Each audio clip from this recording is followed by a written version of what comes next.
सती कहे और शिव जी चलते, ऐसा नहीं है। शिव जी ने कहा, बारी बात सुन ले। शिव जी ने कहा, त्वयोदितं शोभनमेव शोभने अनाहुता अपि अभियन्ति बन्धुषु।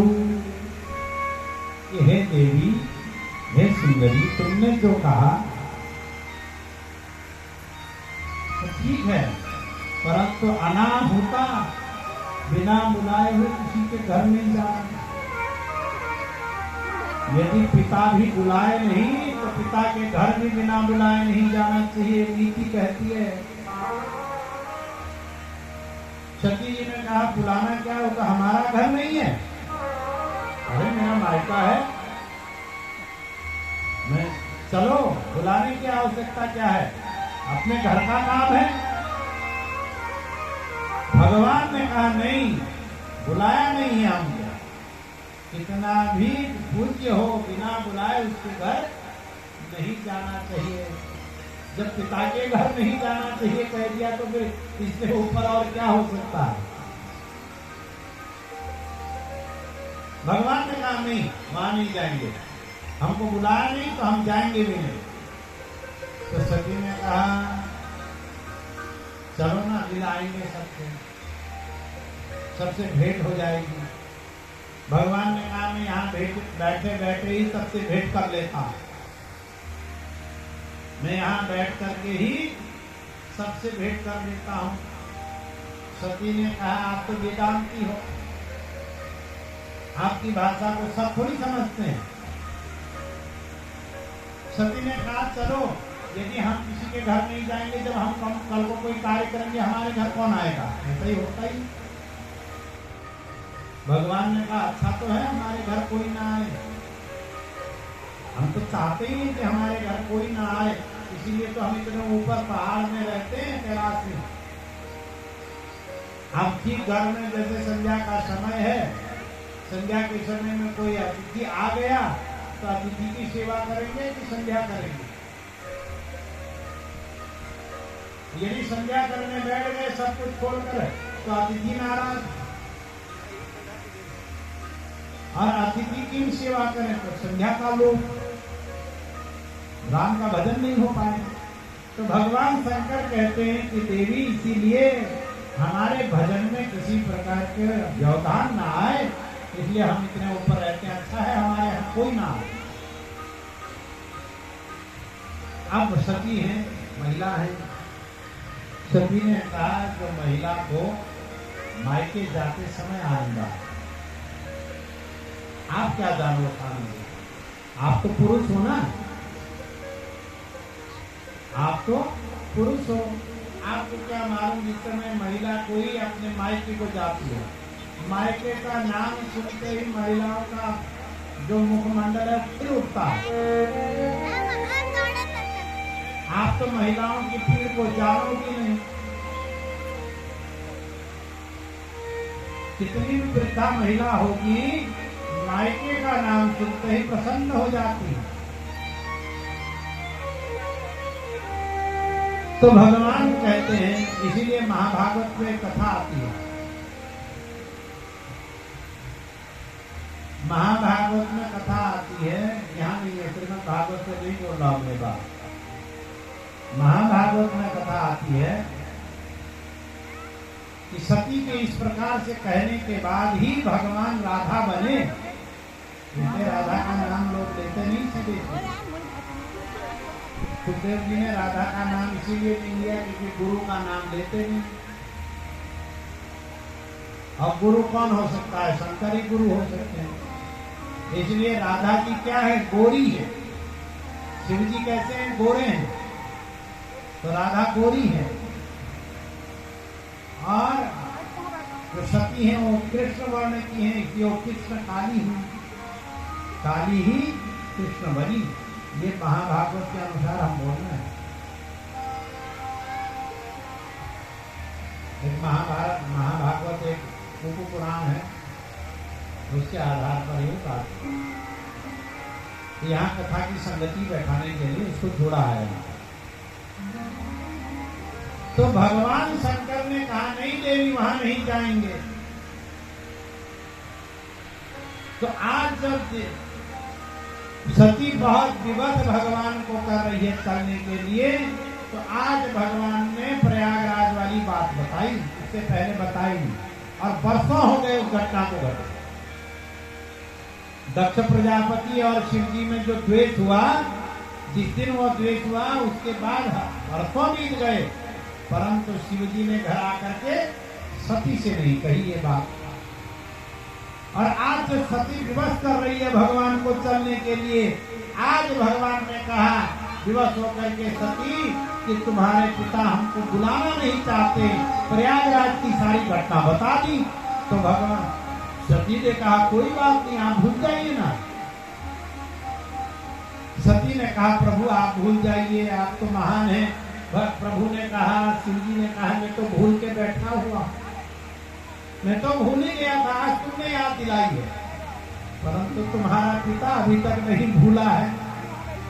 यदि तुम्हारा पिता भूला होता तो हमको भी बुलाया होता। देखो कितना धैर्य है भगवान शंकर,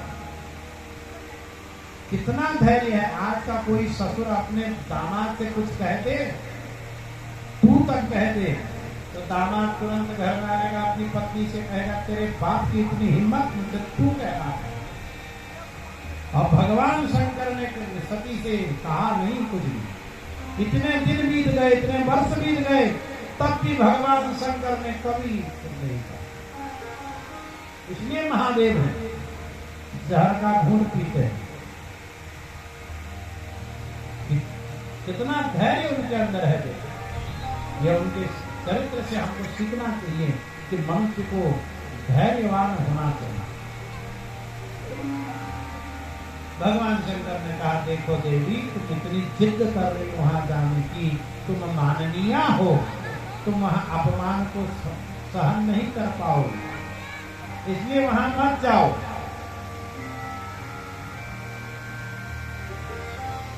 वहां जाना तुम्हारे लिए ठीक नहीं है। अब सती जी सोचती हैं यदि मैं जाऊंगी तो मेरे पिता और मेरे पति के बीच का जो झगड़ा है शायद खत्म हो जाए मेरे जाने से, इसलिए उन्होंने जाने का निश्चय किया। सती जी जा रही है पंथल की, अकेले जा रही थी। भगवान शंकर ने नंदीश्वर को बुलाया कि कहा 60,000 रुद्रगणों को साथ लेकर के उसको वहां तक पहुंचा के आओ, उसकी रक्षा करना। तो सती जी चली है, सीधे कंथर का वर्णन है, यज्ञशाला का वर्णन है। मार्ग में सती जी कैसे बद्री नारायण पहुंची और कैसे काठगोदाम पहुंची कहीं वर्णन है। सीधे कंथर का वर्णन है। यज्ञशाला बनी है, यज्ञशाला है। ऋषि मुनि ब्राह्मण वेदों के ध्वनि कर रहे हैं, आहुतियां हो रही हैं। सती जी पहुंची, बहनों से मिली, माँ से मिली। अब सती जी की इच्छा हुई कि वो यज्ञशाला को देखे, और सती जी यज्ञशाला देखने के लिए गई। सती जी यज्ञशाला को देख रही हैं। चारों ओर एक पूर्व दिशा से उन्होंने यज्ञशाला को देखना प्रारंभ किया। सबके लिए भाग रखा है, सबका भाग रखा वहां, परंतु भगवान शंकर के लिए सुपारी तक नहीं रखी दक्ष प्रजापति। सती जी ने कहा न यस्य लोकेस्त्यतिशाय न प्रिय तथा प्रियो देह प्रिय प्रियात्मनः, कि हे पिताजी, भगवान शंकर से बढ़कर इस संसार में और कौन है? अरे वो भगवान शंकर जो यज्ञ स्वरूप है, आपने उनको छोड़ करके यज्ञ किया। भगवान शंकर का नाम एक बार कोई उच्चारित कर ले तो वो तो मुक्ति देते हैं। शिव यह जो 2 अक्षर का नाम है, यह कल्याण करने वाला है। महादेव महादेव महादेवेत्यो ब्रूयात्, एकेन लभते मुक्तिं द्वाभ्याम शंभुर्निर्भवेत्। कहते हैं महादेव जो एक बार कहते, एक बार यदि कोई व्यक्ति महादेव कहते, भगवान शंकर कहते हैं मैं उसको मुक्त कर देता हूं। यदि किसी ने 2 बार महादेव कह दिया तो मैं तो उसका ऋणी हो जाता हूं। सती ने कहा ऐसे कल्याणकारी, ऐसे कल्याण करने वाले दया की मूर्ति तुमने शंकर को भुला करके और यदि किया तुम्हारा विनाश सुनिश्चित है। दक्ष प्रजापति ने कहा सती बहुत बोल रही है, तुझे रहना है तो रह और नहीं रहना है तो चली जाए यहां से। तुझे बुलाया तो था नहीं, तो आई क्यों? और आ गई है चुपचाप बैठ, जो मिले खाने पीने को खा, अपनी दक्षिणा ले और यहां से चली जाना। बहुत शिव शिव मत कर, तेरा शिव इन सुंदर देवताओं के साथ में बैठने योग्य नहीं है। देखिए इंद्र कितना सुंदर है, देखिए मरुदगणों को। अरे कहा संसार में रहने वाला, प्रेतों की माला पहनने वाला, नरमुंडों की माला पहनने वाला, वो यहाँ नहीं, वो यहाँ यज्ञ में आने योग्य नहीं है, इसलिए नहीं बुलाया। अब भगवान तो कह ही चुके थे शिव जी है परमात्मा, शिव जी भगवान है, सती जीवात्मा है। जब जीवात्मा परमात्मा को छोड़ करके बुद्धि, सती बुद्धि है, बुद्धि जब परमात्मा को छोड़ करके दूसरे कार्यों की ओर जाती है तो उसका विनाश है। वही सती के साथ हो गया। भगवान ने कहा ही था तेरा मान नहीं होगा, अब तुम मान नहीं होगा तो अपमान को सहन नहीं कर पाए। अब सती जी ने सोचा मैं यहां से कैलाश नहीं जाऊंगी। कहा कि दत्त अब कैलाश नहीं जाऊंगी, यदि कैलाश गई तो भगवान कहेंगे दाक्षायणी, भगवान तेरा नाम लेकर के मुझे पुकारते हैं, मैं नहीं चाहती मेरे प्रभु के मुख से तेरा नाम निकले कभी। इसलिए सती जी ने उत्तर दिशा की ओर मुख किया, योगाग्नि द्वारा अपने शरीर को भस्म करके आत्मा को भगवान शंकर में विलीन कर दिया। जैसे ही सती ने शरीर छोड़ा, हाहाकार मच गया। बाहर खड़े नंदीश्वर को यह सूचना मिली, 60,000 रुद्रगणों के साथ में उन्होंने आक्रमण कर दिया। भृगु ऋषि ने दक्षिणाग्नि में स्वाहा करके हवन करके ऋभु नाम के गणों को उत्पन्न किया, जिन्होंने भगवान शंकर के गणों को मार करके भगा। और अब देवता लोग कहने लग गए कि कल्याण अब नहीं होगा, यज्ञ तो चल ही रहा है। इधर नारद जी पहुंचे हैं, भगवान के लोग कैलाश में। भगवान शंकर सनकादि के साथ में वेदांत की चर्चा कर रहे हैं, आत्मा अनात्मा पर विचार चल रहा है। अब कैसे कहें महाराज आपकी पत्नी मर गई, कहीं उल्टा त्रिशूल हम को मार दिया। फिर भी नारद जी ने कुछ हिम्मत करी। अवगम्य नारद से उनको पता चला कहा क्या? नारद जी ने कहा कि आपकी पत्नी को शरीर त्याग दिया, आपके गणों को भी मारा गया है। ऐसा सुनते ही क्रुद्धः सुदोषपुटः तथूर्जटी जटाम तडितवह निकटोग्ररोचितम्। ऐसा सुनते ही भगवान को क्रोध आ गया। अब क्रोध में आकर भगवान ने अपनी एक जटा को निकाल दिया, एक जटा को निकाला और सामने के पर्वत पर पटक दिया। जैसे ही जटा को पटका, पर्वत के 2 टुकड़े हो गए। एक टुकड़े से रण की चंडी भद्रकाली प्रकट हुई भद्रकाली मैया की दूसरे भाग से भगवान स्वयं वीरभद्र के रूप में प्रकट हुए। वीरभद्र भगवान की श्रीमद् भागवत में भद्रकाली प्रकट हुई तो नहीं है, परंतु शिव पुराण में, इसलिए शिव पुराण को जोड़ करके हम बता रहे हैं। तो भगवान ने कहा, भगवान से वीरभद्र ने कहा कि प्रभु बताइए क्या कर दो आपके लिए। तम किम करो मिली, उसने कहा क्या करूं बताइए, आप कहिए तो संसार को डुबो दूं। भगवान ने कहा हजारों करोड़ों इन गौों को लेकर के जाओ कंधों में, यजमान सहित यज्ञ को विध्वंस कर दो। अट्टहास करते हुए वीरभद्र जी महाराज चले हैं। कंखल की ओर जब जा रहे हैं, कंखल में बैठे हुए देवताओं ने, ऋषियों ने देखा उत्तर दिशा से एक आंधी आ रही है। कहीं असमय पर आंधी, इतनी धूल कहां से आ रही है? किसी ने कहा धूल नहीं है, भगवान शंकर का क्रोध आ रहा है वीरभद्र के रूप में, वीरभद्र को भेजा है। अब तो देवता लोग घबरा गए। देखते ही देखते वीरभद्र जी वहां पहुंच गए, यज्ञशाला को तोड़ दिया, यज्ञ कुंड की मेखलाएं तोड़ दी, शुरुआत इत्यादि को उन्होंने जला दिया, कुंड में डाल दिया। रघु महाराज दक्षिणाग्नि में हवन करने का प्रयास कर रहे थे,